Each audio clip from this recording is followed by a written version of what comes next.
سے تھا نا قرآن میں. تو آپ نے کہاں سے ڈرائیو کیا یہ؟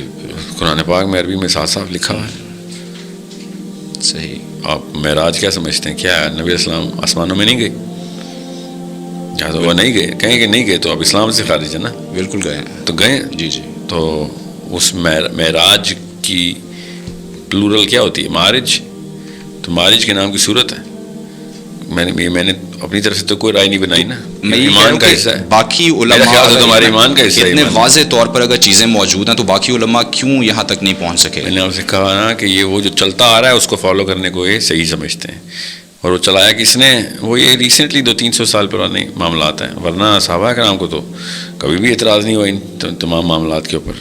یہ مکہ کے جاہلوں کو اعتراض ہوا تھا کہ تمہارا نبی کہتا ہے آسمانوں کا سفر کر کے آیا. یہ وہی مسخرے ہیں جو اس وقت یونیورسٹی کے پروفیسر بھی ہیں اور ممبر پہ بھی بیٹھے ہوئے ہیں. یہ وہ مسخرے ہیں. یہ وہ والے اعتراض کریں جو صحابہ کرام جن کا جواب دے چکے ہیں. یہ وہ مکہ کے جاہل جواب کے میرے نبی پہ اعتراض کرتے تھے کہ تمہارا نبی آسمانوں کا سفر کر کے آیا. جب میں کہہ رہا ہوں آسمانوں کا سفر ہوتا ہے، یہاں پہ ٹھٹھے اڑا رہے ہوتے ہیں بیٹھ کے، تمسخر کرتے ہیں. تو کوئی بات نہیں، پہلی دفعہ تو نہیں ہوا. یونیورسٹی کے خالی یہ نہیں، یہ وہ یونیورسٹی کے پروفیسر نے قرآن میں کبھی اس کو تو کبھی پتہ ہی نہیں معراج کیا ہوتا ہے. اس نے کہاں سے قرآن کھولا کبھی؟ وہ جب 6 سال کا تھا اس نے قرآن ختم کر لیا تھا. اس کی اماں نے قرآن ختم کروا دیا تھا، جس طرح پاکستان کے گھر میں ہوتا ہے. وہ بعد میں سائنس میں گیا اور جو کچھ اس سے پڑھا، اسے کیا پتا قرآن میں کیا لکھا ہوا ہے. یہ تو میں آپ کو سیدھا سے واقعہ سنا رہا ہوں. سورہ اسراء کے اندر، سورہ بنی اسرائیل میں اللہ تعالیٰ نے سٹارٹ یہ کیا ہے کہ ہم رات کے ایک پہر میں اپنے نبی کو اوپر لے گئے اور کہاں سے کہاں کا سفر کروایا. یہ اللہ کی نشانی ہے. یہ قرآن کا سٹارٹ ایسے ہو رہا ہے. ہم تو پیدائشی، ہم تو مسلمان اسلام میں انٹر ہوتے ہیں تو ہم آسمانی سفر کرتے ہیں. ہمارا ماننا کہ آسمان میں سفر کرتے ہیں انسان ایمان کا حصہ ہے. یہ جو قرآن بھی ہاتھ میں پکڑے اور کہے نہیں یہ تو سائنس نے کوئی اختراع کیا. سائنس نے لکھی ہے سورہ بنی اسرائیل. اللہ کی آیت ہے، اللہ کی صورت ہے پوری. قرآن پاک واضح صریح الفاظ میں بتا رہا ہے. کوئی یہ بھی نہیں کہ اشاروں میں بات کی. میں ہر اس بندے کو ایک ہی کٹہرے میں کھڑا کرتا ہوں کہ جو اس پورے ٹریڈیشن، آرتھوڈاکس کے ٹریڈیشن کو فالو کرتے ہوئے خود نہیں سوچ رہا کہ یہ میں نے بھی بات کی ہے. آپ کو کیوں سمجھ آ رہی ہے کہ معراج میں میرا نبی آسمانوں میں گیا؟ یہ انٹر گلیکٹک ٹریول نہیں ہے. 7 آسمان، ایک آسمان میں ٹریلینز آف گیلیکسیز ہیں. میرا نبی 7ویں آسمان تک گیا ہے. یہ فزکس والوں سے میں نے پوچھا ہے. آپ بتائیں، آپ نے فزکس والوں سے پوچھا ہے کہ نبی اسلام آسمان؟ وہ فزکس والے تو تمسخر کر رہے ہیں اس بات کا. بالکل.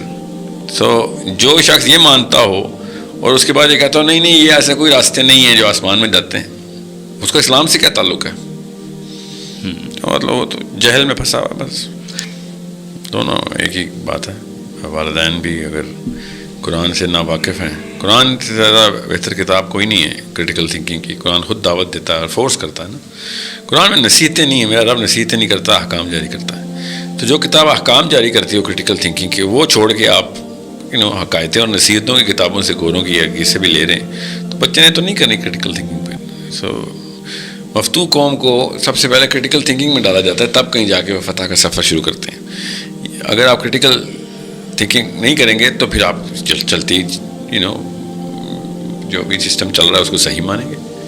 کریٹیکل تھنکنگ جب آپ یہ ٹرم ایک یوز کرتے ہیں، یہ ڈیولپ کرنے کے لیے کیا راستے اختیار کیے جا سکتے ہیں؟ بس اس کا ایک چھوٹا سا کریکولم ہے جو ہر ماں باپ کو دینا چاہیے. اس کے لیے کوئی اسکول بھیجنے کی ضرورت نہیں ہوتی کہ کوشچن کرو. جو تمہارے فطری سوال آتے ہیں اس سوال کا مظاہرہ کرو، کہیں چھپاؤ مت، پوچھو اور اس کے اوپر تحقیق کے لیے بیسک جو اسکل ہے وہ لے لو. بیسک اسکل بھی خود ہی پھر بچہ اگر جب اس نہج پہ چلتا ہے تو پھر وہ اپنی اسکل کو خود ہی وقت کے ساتھ انہانس کرتا ہے. ہوم ورک کرنے کی، ٹرو ڈیٹا لے کے آنے کی، ڈیپر ریسرچ کرنے کی جو اسکل ہے وہ وقت مانگتی ہے. وہ 10-12 سال لگتے ہیں.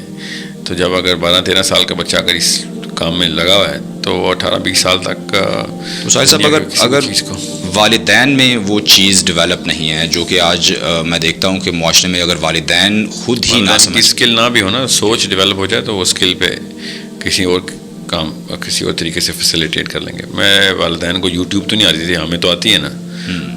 تو ہم کیسے اتنی ریسرچ کر لیتے ہیں یوٹیوب پہ؟ ان کو کیا پتا تھا کمپیوٹر کیا ہوتا ہے؟ ہم نے خود ہی سیکھا نا. تو کریٹیکل تھنکنگ میں ان کو نہیں آتی تو ہم خود سیکھ لیتے ہیں. اس میں ایسی کی بات ہے، ہم نے زیادہ بڑی اسکل سیکھی ہیں. والدین حالانکہ اس میں بالکل بھی نا اہل تھے. السلام علیکم. دس می فیصلمان. آئی ہوپ آپ خیریت سے ہوں گے. اس ویڈیو میں شیخ 2-3 باتوں کو ڈسکس کریں. فرسٹ آف آل یہ ہیں کہ جو اسلام میں ہمیں اتنا بڑا میکنزم دیا ہے، کہ اتنا بڑا اسکول آف تھاٹ دیا، جس کو ایکسپلور کرتے ہوئے نہ صرف آپ ایک سیلف پیوریفیکیشن کر سکتے ہو، بلکہ آن دا ادر ہینڈ جس کی وجہ سے ہم آج کل ویسٹ کو پورا اتنا زیادہ اپ گریڈ کر کے دیکھ رہے ہیں، وہ سائنس کی بنا پہ ہیں. They are exploring new universe, اور بہت سی ایسی ہڈن ڈائمینشنس پہ کام کر رہے ہیں، جس کے اوپر ہمیں اللہ سبحانہ و تعالیٰ نے قرآن میں پہلے ہی ایک چیز پورا ایک روڈ میپ بنا کے دے دیا تھا کہ تم نے ان چیزوں کو فالو کرنا ہے، تم نے ان چیزوں کو سارٹ آؤٹ کرنا ہے، اس میں آپ نے تدبر کرنا ہے. مگر انفارچونیٹلی ہمارے یہاں اس چیز کو اتنا زیادہ کنجسٹڈ اور اتنا زیادہ اس ڈیپ ڈاؤن جا کے نہیں دیکھا جاتا، جتنا کہ اللہ سبحانہ و تعالیٰ نے ہم سے ڈیمانڈ کر رہے ہوتے ہیں.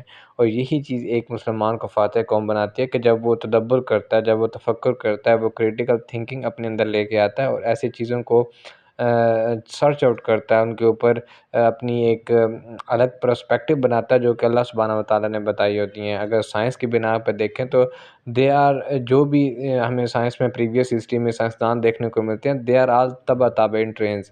ان کو لوگوں کو قرآن سمجھ آ گیا تھا، ان کو وہ نبی علیہ السلام کی، صحابہ کرام کی لینس دیکھنے کی وہ سکت آ گئی تھی، کہ جس کی وجہ سے وہ قرآن کو اس پرسپیکٹو میں دیکھ رہے تھے. اور انہوں نے سائنس کے اندر، فزکس کے اندر اتنی زیادہ انوویشنز کر کے لے کے آئے ہیں. اور ابھی کے مسلمان جو ہیں وہ صرف اور صرف اس کو سیلف پیوریفیکیشن تک کی اس کے محدود رکھ رہے ہیں، جس کی وجہ سے ہم ایک فاتح قوم نہیں بن رہے ہیں. کیونکہ فاتح قوم بننے کے لیے سب سے پہلے آپ کے اندر ایک کریٹیکل انالیسس کی اسکل آنی چاہیے، جس کی وجہ سے آپ چیزوں کو کریٹیکل لینس سے دیکھ سکتے ہیں. اگر آپ کے اندر یہ بائی برتھ ایک وہ چیز اپنے پیرنٹس کی طرف سے نہیں دی گئی ہے، آپ کے پیرنٹنگ فالٹی تھی، یا پھر وی کین سے کہ آپ اس طرح ایک اچھے ماحول میں نہیں آئے ہیں، تو اگر آپ دوسری چیزوں کو اڈاپٹ کرتے ہیں تو کریٹیکل تھنکنگ بھی آپ کے اندر آنی چاہیے. تو مسلمان کا ایک وہ بائی برتھ رائٹ ہے.